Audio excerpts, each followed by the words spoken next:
What's up et catch addicté, bienvenue dans cette nouvelle vidéo, c'est Jimbo et je serai votre commentateur aujourd'hui. Et aujourd'hui les catch addicts, on se retrouve pour les résultats du SmackDown du 15 octobre 2021. Un SmackDown assez spécial car en effet depuis pas mal de temps SmackDown dure 2 heures. Mais ces épisodes de SmackDown a duré 2h30, donc 30 minutes de plus, dans le but de concurrencer à AEW. Donc est-ce que ce pari a été gagnant pour la WWE? Est-ce que les officiels ont été très intelligents pour avoir prolongé ce SmackDown? Est-ce que le jeu en vaut la chandelle? On verra ça dans la vidéo. Mais sur ce, trêve de blabla, let's go!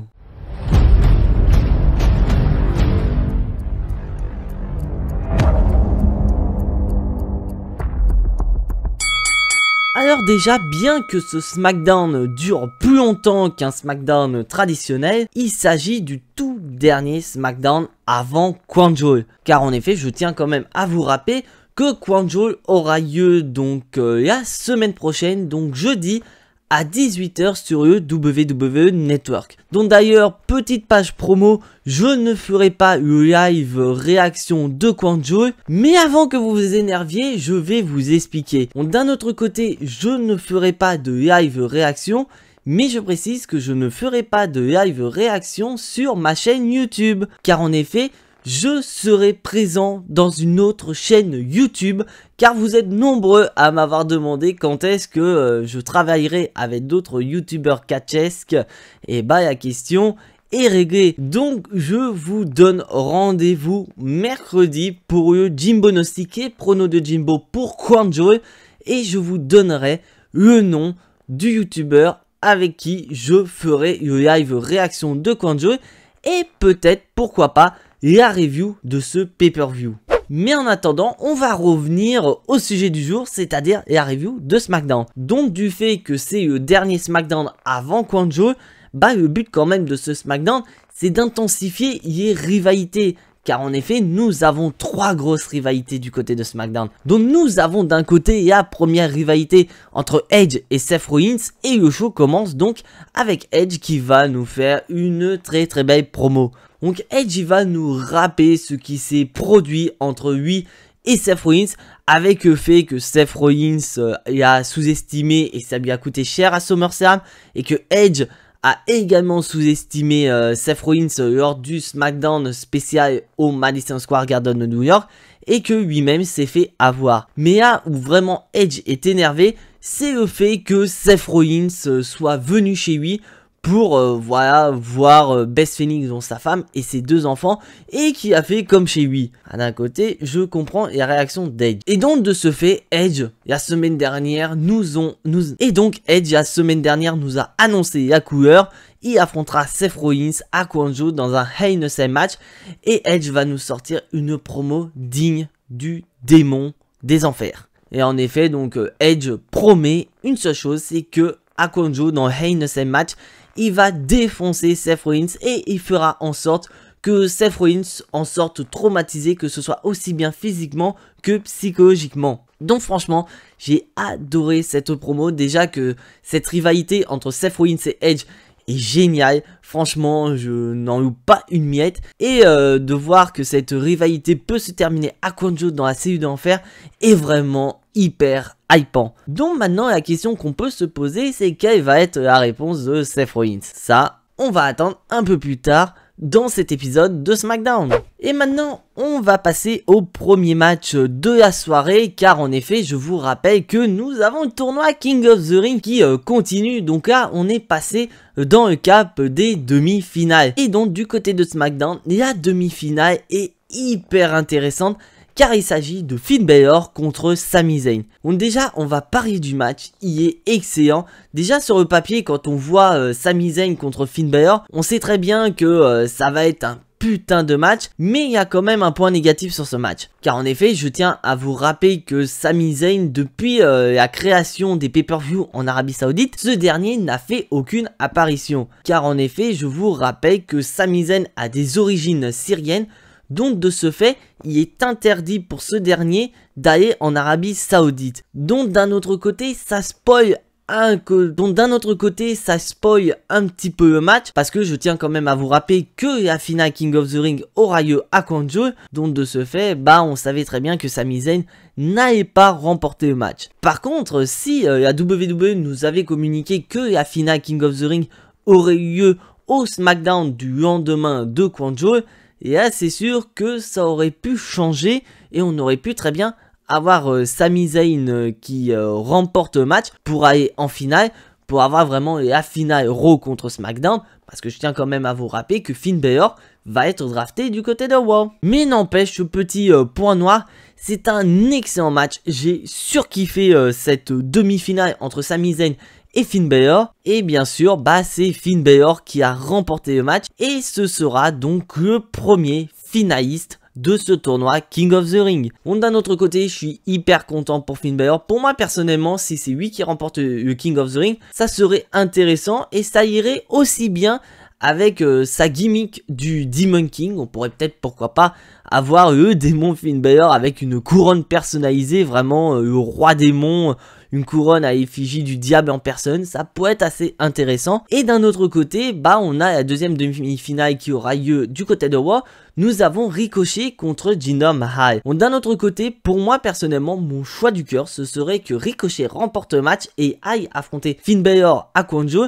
Ça promet d'être un excellent match entre les deux catcheurs, mais le gros problème c'est qu'on connaît WWE, ils vont vouloir avoir une finale face contre heel. Bon, bien sûr, je tiens à vous rappeler que Finn Balor est face, donc le seul heel encore en jeu dans la finale King of the Ring serait Jinder Mahal.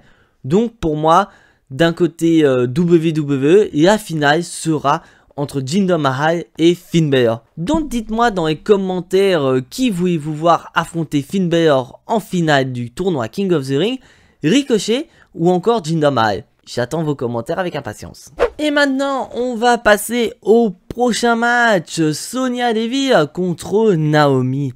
Et franchement, on attendait tous avec impatience Sonya Deville qui n'a pu catcher depuis un an. Depuis son match contre Mandy Rose au SummerSlam où la perdante devait quitter la WWE. Et d'un autre côté, une Naomi qui a été draftée comme ça à SmackDown et qui demandait son match depuis plusieurs semaines. Mais à chaque fois, Sonya Deville lui disait « Mais non, mais t'inquiète pas, t'auras ton match prochainement, j'ai pas pu te mettre dans le tournoi féminin. Et là, tu vas m'affronter la semaine prochaine du côté de SmackDown. » Et là, donc, on est à ce fameux match. Et donc on a Naomi qui arrive, Sonya Deville qui arrive mais en tenue d'officiel. Et elle va couper la musique et dire quelque chose à Naomi. En effet, Sonya Deville annonce effectivement qu'il y aura le match entre elle et Naomi du côté de SmackDown. Mais que comme Naomi est partie très vite quand Sonya Deville a annoncé son match, et bah elle a pas dit la suite de la stipulation. Donc là, Sonya Deville en profite pour annoncer la stipulation. Et la stipulation est un match handicap. Et donc du fait que c'est un match handicap, bah qui va être la partenaire de Sonya Deville? Et bah la partenaire n'est ni plus ni moins que Shayna Baszler. Donc bon, on va aller vite fait dans le match. C'est un squash match. Bien que Naomi a voulu tenter de résister un petit moment, et bah c'est Sonya Deville qui a remporté le match avec l'aide de Shayna Baszler. Bon, d'un autre côté, bon, on voit que la WWE nous sort des vieilles rivalités recyclées, vraiment de la personnalité l'autorité qui va chercher tous les moyens nécessaires pour ne pas combattre, pour vraiment mettre le babyface dans la merde, etc. Mais d'un autre côté, c'est un très bon moyen d'introniser Shayna Baszler du côté de SmackDown, car je vous rappelle que Shayna Baszler a été draftée du côté de SmackDown, donc on la verra la semaine prochaine après Kwangju du côté de SmackDown. Et bien sûr, Shayna Baszler, on la verra cette semaine. Et donc, bien sûr, Shayna Baszler, on la verra la semaine prochaine du côté de Raw, car elle va affronter Doudrop en demi-finale. Et donc, d'un côté, bon, la rivalité Sonya Deville-Naomi n'est pas trop intéressante, mais d'un autre côté, elle est très bien racontée. Et donc, je suis curieux de voir la suite des événements. Est-ce que Sonya Deville va vraiment rechausser les bottes et affronter au final Naomi pour conclure cette rivalité? Il faudra attendre les prochains épisodes de SmackDown. Et donc, maintenant, après un opener où Edge a annoncé la couleur pour Quanjo, bah la réponse qu'on attendait, c'était celle de Seth Rollins. Et bah nous avons Seth Rollins qui arrive dans le ring et qui va répondre à la promo d'Edge qu'on a eu en opener. Et là nous avons un Seth Rollins comme d'habitude qui est insupportable mais qui est sûr de lui. Car en effet il va rappeler son passif du côté de Hell in a Cell en disant que voilà, il est plus ou moins né dans le Hell in a Cell, donc c'est un petit peu son jardin. Mais d'un côté Seth, t'as pas des stats monumentales du côté du Hell in a Cell. Donc en effet, t'en as remporté un contre Dean Ambrose en 2014. T'en as perdu un contre Kevin Owens en 2017. Et là où c'est plus rigolo, et bah c'est quand même en 2019. Car je te rappelle que tu as subi un non-contest contre The Fiend de Bray Wyatt. Et d'ailleurs ce match Hell in a Cell est le pire de l'histoire de la WWE. Bon, moi personnellement je me vanterais pas si j'étais toi. Et donc pareil il va dire très clairement que oui il est serein. Et il va démolir Edge dans le Hell in a Cell et c'est lui qui va ressortir vivant de ce match et surtout de cette rivalité. Moi d'un côté, je suis hyper hypé pour ce match et je vous dis honnêtement, avant mon Jimbo Gnostic, ce match fait partie de mon top 3 des matchs que j'attends le plus pour Quanjo et je pense qu'on est tous d'accord là-dessus. Les 3 matchs qu'on attend le plus, c'est le match entre Seth Rollins et Edge, le main event entre Roman Reigns et Brock Lesnar, et le match triple menace féminin entre Bianca Belair, Sasha Banks et la championne Becky Lynch. Bon, moi franchement, j'attends ça avec impatience, ce match Hell in a Cell qui promet d'être l'un des meilleurs matchs de cette année 2021 et pourrait être potentiellement l'un des meilleurs matchs Hell in a Cell de l'histoire de la WWE.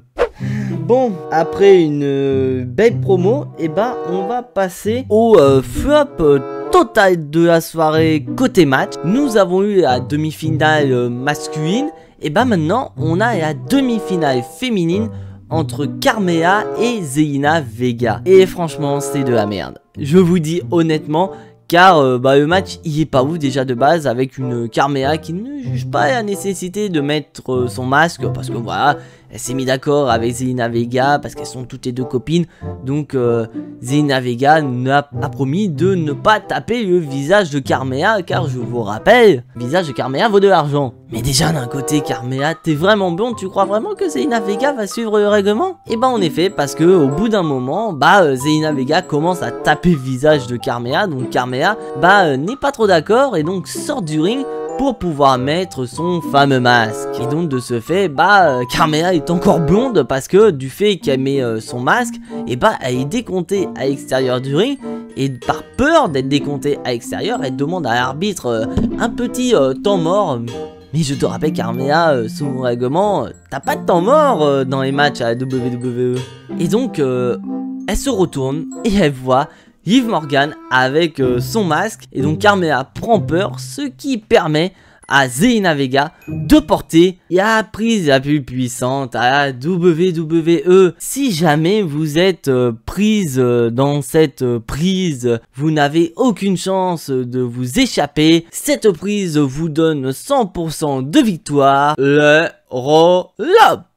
Et oui, Zelina Vega remporte le match avec un roll-up et avance en finale où elle affrontera soit Doudrop ou Shayna Baszler. Bon franchement comme je l'ai dit, c'est de la grosse merde monumentale parce que très clairement tu te dis que c'est un tournoi qui pourrait donner un push majeur à celle qui remportera le tournoi, mais quand on voit que c'est Zelina Vega qui est la première finaliste, tu te dis ça pue, la finale ça va être un squash match où WWE vont nous prendre tout simplement pour des cons, ils ne vont pas respecter sa division mid-card féminine et va donner comme ça la victoire à Zelina Vega. Connaissant la WWE, c'est fort probable qu'il fasse ce scénario. Et on continue toujours dans le flop total, et là c'est vraiment le flop total de la soirée. Le Happy Show animé par Happy Corbin et son nouveau copain. Et on voit très clairement que c'est un échec total et que WWE ne savent pas quoi en faire, car durant le show, ces derniers sont interrompus par l'actuel champion intercontinental Shinsuke Nakamura, accompagné par Rick Boogs. Et là d'un côté j'étais assez assez mort de rire parce que Rick Bood nomme Shinsuke Nakamura et tu regardes sur l'écran géant et bah c'est écrit King Nakamura. Ils se sont rendus compte qu'en fait Shinsuke Nakamura n'a plus sa couronne parce qu'on est censé avoir un nouveau roi des rings et là on comprend pas, voilà c'est comme ça, Shinsuke Nakamura et Rick Bood arrivent et rien du tout, allez hop, non respect à Happy Corbin, non respect à son copain, et bah on passe directement au prochain match avec bien sûr Rick Bood qui joue la musique des Street Profits. Et donc on passe au prochain match de la soirée directement. Nous avons les Usos contre les Street Profits dans un tag team Street Fight pour les titres par équipe de SmackDown. Bon déjà d'un autre côté, bon c'est vrai que sur papier c'est assez chiant parce qu'on voit toujours les Usos contre les Street Profits et d'un autre côté les Street Profits ont été draftés à Raw, donc ce serait un peu bizarre que les Street Profits battent les Usos, à moins que la WWE ait comme idée de faire perdre les Usos pour qu'ils récupèrent les titres aussitôt à Quanjo ou à Raw. Je sais pas ce qu'ils avaient en tête. Mais d'un autre côté, bien qu'il y ait des matchs répétitifs entre ces deux équipes et qu'il n'y ait pas d'histoire, et bah le match il est quand même excellent, où vraiment cette stipulation Street Fight Tag Team est très bien utilisée avec vraiment les deux équipes qui sont présentes. Donc on a vraiment les 4 catcheurs qui sont dans le ring, des armes qui sont utilisées, donc on a des tables, on a des chaises, on a des kendo sticks et franchement ce qui rend le match hyper violent mais hyper bon. Bon, bien sûr d'un autre côté les Street Profits, bah nous avons toujours Montez Ford qui fait des merveilles. C'est vraiment le catcheur des Street Profits qui est mis énormément en avant. Je pense qu'on est tous d'accord. Moi personnellement Montez Ford c'est mon catcheur préféré du côté des Street Profits. Angelo Dawkins me fait chier très clairement. Et bah le match se termine quand même très bien avec les Usos qui conservent leur titre de champion par équipe de SmackDown. Et donc ils sont tranquilles. Donc maintenant la question qu'on peut se poser c'est qu'après le draft, quelle équipe ira affronter les Usos? Est-ce que ça va être une équipe qui débarque de Raw comme les Viking Raiders? Peut-être, pourquoi pas, une équipe qui provient de NXT. Parce que je vous rappelle que nous avons Height Raw qui est quand même une équipe de NXT qui ont été draftés du côté de SmackDown. Donc est-ce que cette équipe ira affronter les Usos prochainement du côté de SmackDown pour les titres? On verra ça plus tard. Et maintenant, on va passer au main event de la soirée au niveau des matchs.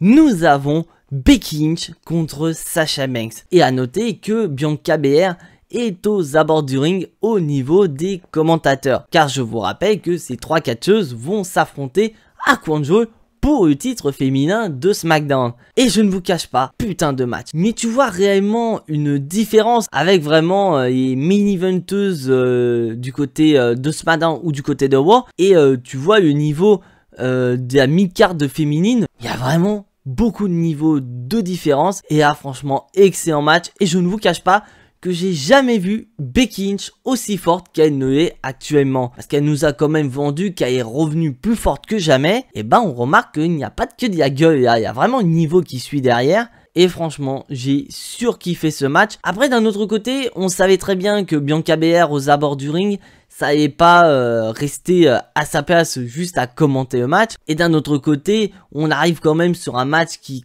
promet d'être un des meilleurs matchs de l'année, avec le match Bianca Belair Sasha Banks à WrestleMania.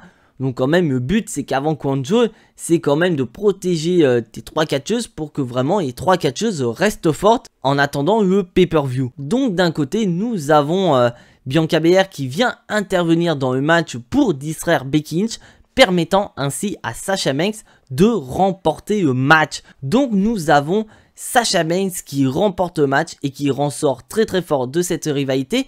Et une Becky Lynch quand même perdante, mais une perdante assez protégée, parce que si Bianca Belair n'était pas intervenue, bah Becky Lynch aurait peut-être gagné le match. Et en parlant de Bianca Belair, et bah cette dernière aura un match de championnat lors du dernier épisode de Raw avant un draft et avant Quanjo contre la championne Charlotte Flair. Et donc imaginez, parce que je vous rappelle que Charlotte Flair a été draftée du côté de SmackDown, Donc on pourrait avoir une Bianca Belair qui débarque à Raw en tant que championne, et on pourrait, pourquoi pas, avoir Becky Lynch championne de SmackDown, Bianca Belair championne de Raw, et Sasha Banks qui est sans titre s'affronter à Crown Jewel, et peut-être pourquoi pas augmenter les enchères. Car si Bianca Belair remporte le titre du côté de Raw, on pourrait peut-être pourquoi pas avoir un winner take-all match comme on a eu lors du main event de WrestleMania 35, donc c'est-à-dire avoir la gagnante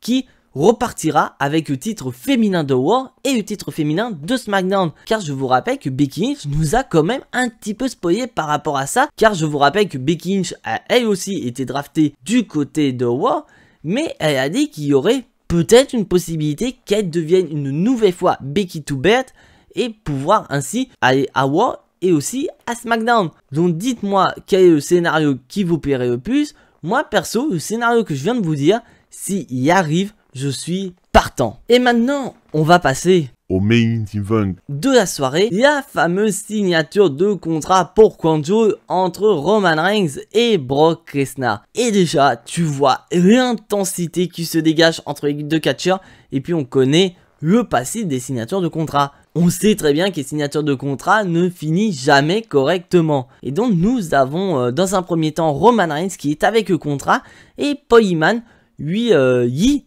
le contrat avant que ce dernier ne le signe. Donc bien sûr, après ça, Roman Reigns signe le contrat et Brock Lesnar signe immédiatement le contrat sans le lire. Et là, tu as un Roman Reigns mais hyper sûr de lui, et franchement génial ce Roman Reigns, où il va dire à Brock Lesnar, mais mec, t'es con en fait, t'as signé le contrat, mais tu l'as pas eu. Donc en gros, j'aurais pu te mettre n'importe quelle stipulation. En gros, t'aurais pas le droit de me mettre des German suplex. J'aurais eu le droit à mes cousins à mes côtés, transformant ainsi ce match en match handicap. J'aurais pu mettre toutes tes stipulations. T'as pas eu contrat, t'aurais signé comme ça, t'aurais accepté les conditions sans regarder. T'es un peu con, frère. Et là, nous avons un Brock Lesnar, mais hyper souriant, mais hyper sûr de lui. Il va dire, mais mec, j'ai déjà eu contrat. Je l'ai eu ce matin avec mon avocat qui s'appelle Paul Heyman. Et après ça, bah on a un Roman Reigns hyper vénère qui commence à regarder Paul Heyman d'un sale œil, et un Paul Heyman qui est en train de se chier dessus. On est vraiment en train d'interpréter ce segment, mais vraiment de beaucoup de façons. Et tu vois d'un côté que ce segment ne dure pas longtemps, mais ils vont direct dans le vif du sujet, et ce qui fait que ce segment est parfait. Parce qu'on a beaucoup de segments de signature de contrat où la plupart du temps, bah, les catcheurs ou les catcheuses ne disent que dalle, et très clairement que voilà, ils sont juste là pour tuer le temps. Alors que là, cette signature de contrat ne dure pas longtemps, mais elle va direct dans le vif du sujet avec vraiment un Brock Lesnar qui cherche vraiment toujours à créer la discorde entre Paul Heyman et Roman Reigns.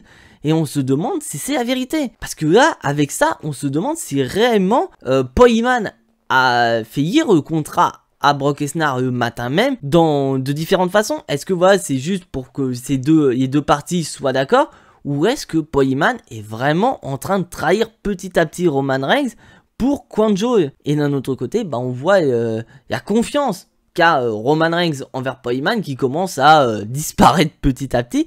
Donc franchement, c'est génial. Et bien sûr, je tiens à vous rappeler que logiquement, on devrait avoir Roman Reigns du côté de Raw lors du prochain épisode, et Brock Lesnar pourrait peut-être pourquoi pas pointer le bout de son nez et continuer à créer la zizanie entre Roman Reigns et Paul Heyman, ou avoir tout simplement un Roman Reigns qui est présent à Raw et qui en a marre de Paul Heyman et qui pourrait lui dire tout simplement, frère, je ne veux pas t'avoir aux abords du ring lors de mon match contre Brock Lesnar parce que j'ai plus confiance en toi et j'ai peur que tu m'emmerdes et que tu me fasses perdre le titre au profit de son client Brock Lesnar. Donc franchement, c'est une rivalité que j'attends avec impatience, et je vais vous dire honnêtement, je m'en fous si je me fais allumer dans les commentaires, mais dites-moi si vous êtes d'accord avec moi, c'est la meilleure rivalité entre Brock Lesnar et Roman Reigns que j'ai vu, parce que c'est vrai que ces deux catcheurs ont quand même eu beaucoup de rivalités, dont la première avait eu lieu à WrestleMania 31, on en a eu pour WrestleMania 34, on a eu Goddess War One Boy, on a eu SummerSlam 2018,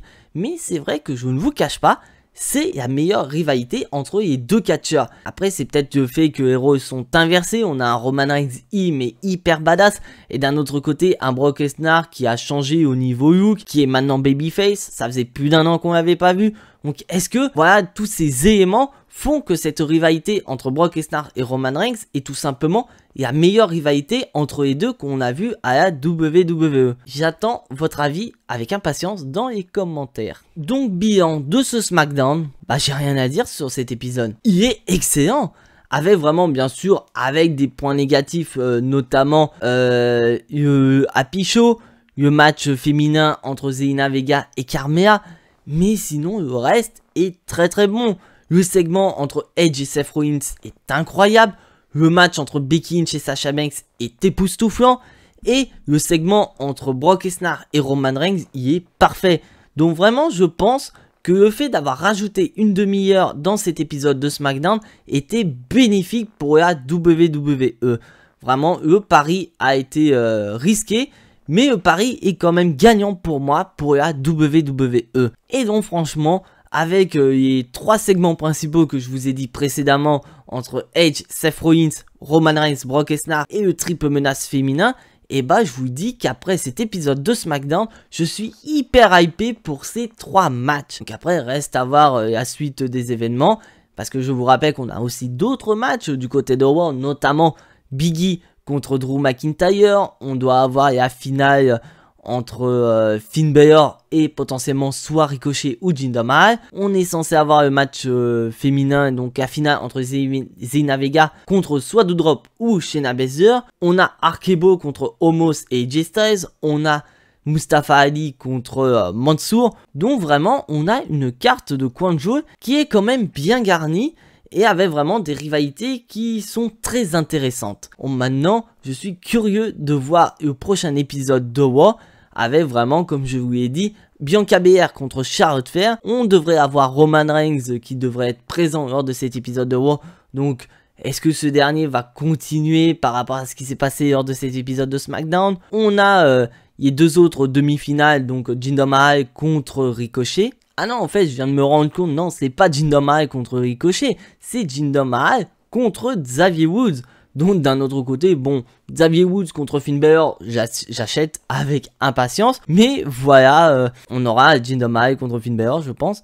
Mais enfin bref, donc on pourrait avoir Xavier Woods, ça peut être intéressant, bref. Donc je suis encore désolé si je me suis trompé, mais j'étais tellement hypé pour Ricochet que j'avais complètement oublié que Ricochet avait perdu contre Xavier Woods et que c'était Xavier Woods qui avançait en demi-finale. Enfin bref, donc franchement, très bel épisode de SmackDown et je suis impatient de voir la suite du côté de Raw et du côté de Crown Jewel. Donc voilà, c'est fini pour cette review de SmackDown. Si bien sûr tu n'es pas abonné à la chaîne, je t'invite à t'y abonner juste ici, à activer la petite cloche pour être notifié des prochaines vidéos et surtout lâcher un maximum de pouces bleus qui font énormément plaisir à la chaîne. Et donc on se retrouve potentiellement demain pour une nouvelle vidéo, mais sinon je vous retrouve mardi pour la review de Raw. Et mercredi pour le Jimbo Gnostic, prono de Jimbo pour Crown Jewel. Et bien sûr, comme je l'ai dit en début de vidéo, on se retrouve jeudi, pas sur ma chaîne YouTube, mais sur une chaîne YouTube d'un autre confrère Catch Addict pour le live réaction de Crown Jewel.